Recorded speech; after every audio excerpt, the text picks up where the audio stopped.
He's a good friend and a great guy, and he's making a mark in the United States Senate and is talked about almost every day all over this country.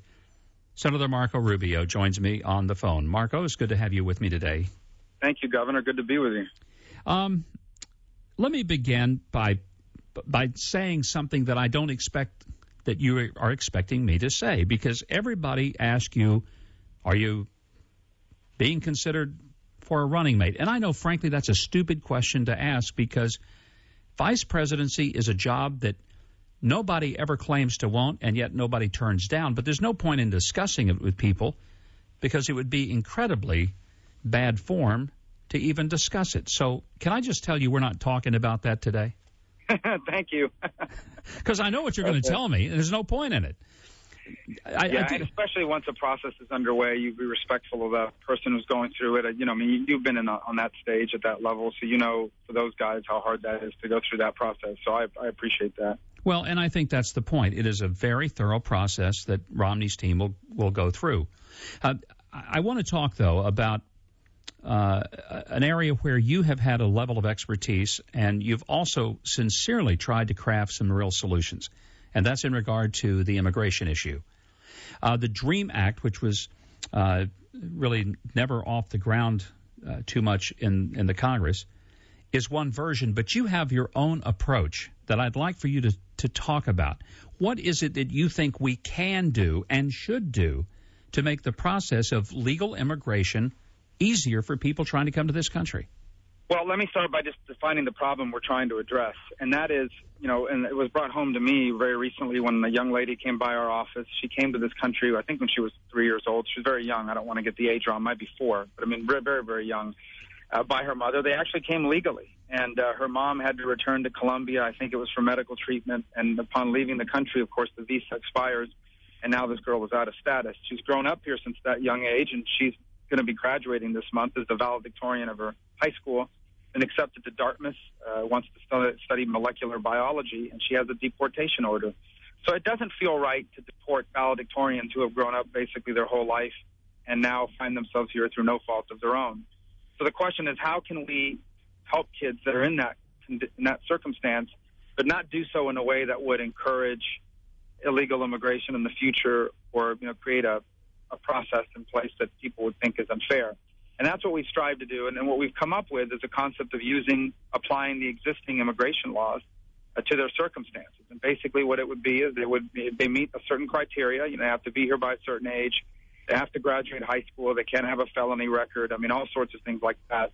They would receive a non-immigrant visa, which is basically what a student would get to go to school. And they would be able to, with that non-immigrant visa, to stay legally in the United States, to study, go to college, and work, and have a driver's license and pay their taxes. But they wouldn't. That visa doesn't turn into residency and then citizenship. At some point in the future, if they decide that they would like to stay here permanently, and my guess is that most of them will decide that that's what they want to do, they would be able to do so, but they will have to do it just like anybody else would have to do it. In essence, at some point in the future, they would have no more or no less rights than any other non-immigrant visa holder in the United States. And if they decide to stay here permanently, they'd have to access the immigration process as opposed to the non-immigrant process.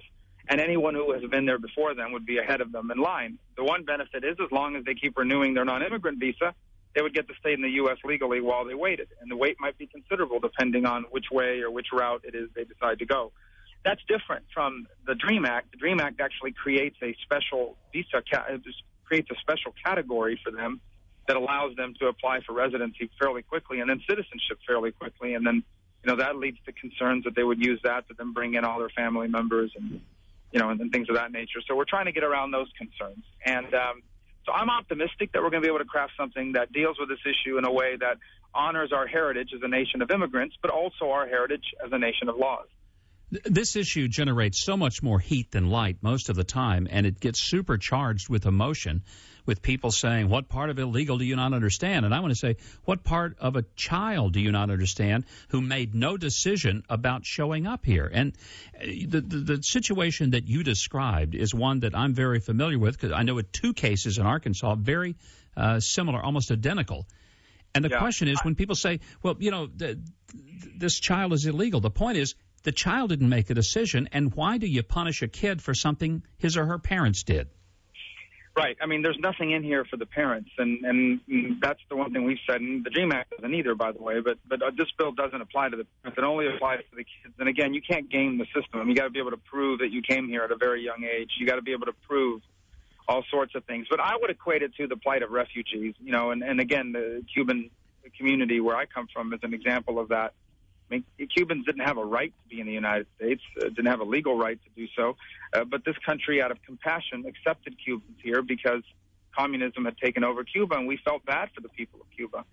And it's the same with these kids. I mean, in essence, I would apply that same, sense in terms of them being victims of something that's happened wrong in their life. And ultimately, all we're trying to do is give them a chance to do right what their parents did wrong.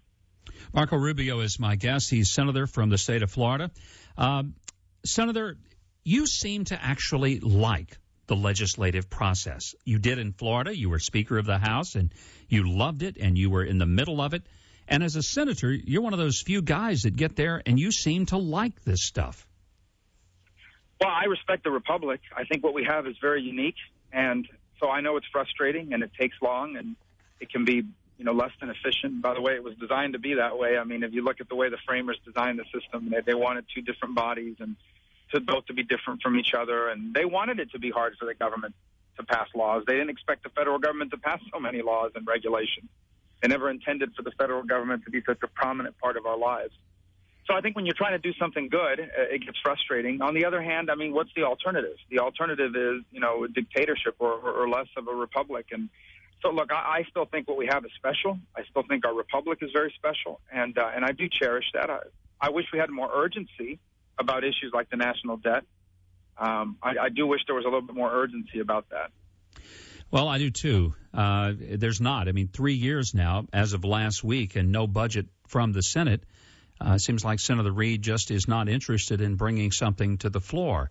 So maybe that can change with the election, and a different party could be in the majority. I mean, the way to understand it, as you know, having been a governor, when you budget, especially if you're trying to balance it, you have to make difficult decisions that are going to be unpopular and are going to get criticized. That's always been the price of leadership. But I think what the Senate Democrats have decided is they don't want to make those difficult decisions because they'd rather get reelected. And so that's why there isn't a Democrat plan to save Medicare. That's why there isn't a Democratic plan to balance the budget. That's why there is no equivalent to the Ryan plan coming from the Democratic Party, because they don't want to have to make those tough choices in an election year. But we're going to have to face the music here, whether it's now or next year. We cannot continue to spend $1.5 trillion more than we take in. That's just not a sustainable method of operating. You were involved at the state level in legislation, now at the federal level. I think you were involved long enough to know that one of the rules of politics, you don't get everything you want. And sometimes people get to Washington, or they get even to the state level, and they are so ideological that they want everything to work their way, and it's an all or nothing, now or never mindset. Are we going to be able to get to the place where there is really a sense of governing, and people will give up some things in order to get things that matter even more? Is that possible in Washington and this environment? Yeah, I mean, the way to look at it, and you know this well, is you can never compromise on your principles. Your principles are your principles. What you can compromise is on ideas. And so it doesn't have to be your ideas always. And maybe somebody else's idea is not as good as your idea in your opinion, but it's better than what we have now. And so I think on ideas, there's always room for compromise. Where there's not room for compromise, of course, is on principles. And obviously that's what we have elections over, is our principles, and which governing principles do people want to see in office. So I think, yes, I think hopefully. Now, the problem is always people say, well, when the election season is over, we'll be able to govern. The problem is in the modern era, the election season is never over. In the era of 24-hour and political coverage and news cable and, coverage on the Internet, it's always campaign season. So I think that's made it more difficult, too. But ultimately, look, leadership has always required people who are willing to allow history, not just tomorrow's headlines, to be the judge of their work. And I don't think that's changed in the 21st century. Ultimately, we just need more people that are willing to take a long view towards some of these issues that we confront. And, I think at this time next year, if we haven't figured out, for example, how to save Medicare, we're going to start to see some dramatic things happening in terms of how markets view the United States of America. So I think by necessity we're going to have to start dealing with these things right after the election. The Bowles-Simpson Commission recommended, in addition to some very significant spending cuts and reformations in the entitlement programs like Social Security and Medicare, also some forms of additional revenue. Are there any circumstances in which you would accept the idea of some additional revenue sources, be it changing in the tax code to eliminate loopholes, increase in a rate? Is there a way that you can see, you or other Republicans, accepting that as part of the process of getting rid of the debt? Well, let me just say, I think I'd like to see more revenue as a result of more taxpayers as opposed to more taxes, in essence, because of the economy growing. And I want to get back to that in a minute. As far as loopholes are concerned, yeah, I mean, our tax code should be as flat and as fair as possible. I'm not in favor of that from a revenue perspective. I'm in favor of that from a fairness and simplification perspective. Now, Simpson-Bowles I respect the work those folks did, and they came up with a lot of very good ideas. But that committee was only looking at the debt and deficit. I think the issue before us is broader than just debt and deficit. It's economic growth. So the question is, how can we grow our economy and get the debt under control? And I think those two things go hand in hand. And that's where I become concerned about the talk of tax increases. Because there's no taxes we can increase. There's no sustainable tax increase plan that could generate nearly enough money to bring the debt under control. There's only one thing that would work to reduce the debt. Only one. And that's the combination of spending discipline and economic growth. You have got to grow this economy, and you've got to get control of your spending. You've got to do both of those things. And only that combination will ever work. And so it's not that I have a religious objection to tax increases. It's that it won't work. I just don't think there are any tax increases out there that will actually generate the revenue to solve the problem. I do think, however, that those tax increases come with a very high risk of slowing and maybe even stopping the kind of economic growth we need to balance the budget. And I think even the fact that they're talked about has caused people to sit on their cash and not move. Marco Rubio, thank you very much for joining me. Thank you. Pleasure to visit with Governor. you. Congratulations on your program. Thank you very much. All the best, and my best to your lovely family. Thanks for being here.